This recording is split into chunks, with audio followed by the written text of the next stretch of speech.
আসসালামু আলাইকুম ভিউয়ার্স, সিয়াম দোকান থেকে আপনাদেরকে স্বাগতম জানিয়ে আজকের ভিডিও দিচ্ছি। এই ভিডিওতে আপনাদেরকে 450 টাকা করে সিকল পাড়ের শাড়ি দেখাবো। এটা মেরুনের মধ্যে একদম কলিজা মেরুন কালার, মাত্র 450 টাকা করে।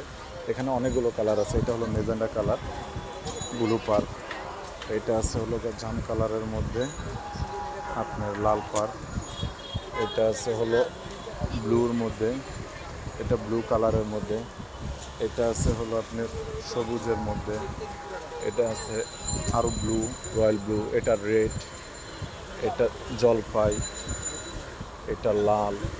এগুলো প্রত্যেকটা শাড়ির পাড়িয়ে আপনার গোল্ডেন কালার হবে। 450 করে পড়বে, একবার হোলসেল প্রাইস। আপনি যদি একটা নিতে চান একটা নিতে পারবেন। শুধু প্রচারের জন্য আমাদের নতুন দোকান, প্রচারের জন্য আপনাকে এই রেটে দেওয়া। আপনি এটার মধ্যে দেখতে পারেন লাল কালার। আমাদের একদম রোড সাইডের দোকান, আপনার খুঁজতে কোনো অসুবিধা হবে না আল্লাহ রহমতে। ধানমন্ডি হকার্স মার্কেটে এসে যে কোনো মানুষকে বললে হবে সিএম দোকানটা কোটা, 5 নম্বর গেটের সাথেই। এখানে আরও কালার আছে, আপনি চাইলে এখান থেকে এসে নিতে পারবেন। আমাদের সাথে যোগাযোগের ঠিকানা এটা সিএম বস্ত্র বিতান। ফোন নাম্বার, হোয়াটসঅ্যাপ, ইমো সব দেওয়া আছে, এখানে যোগাযোগ করবেন। ধন্যবাদ সবাইকে, আসসালামু আলাইকুম।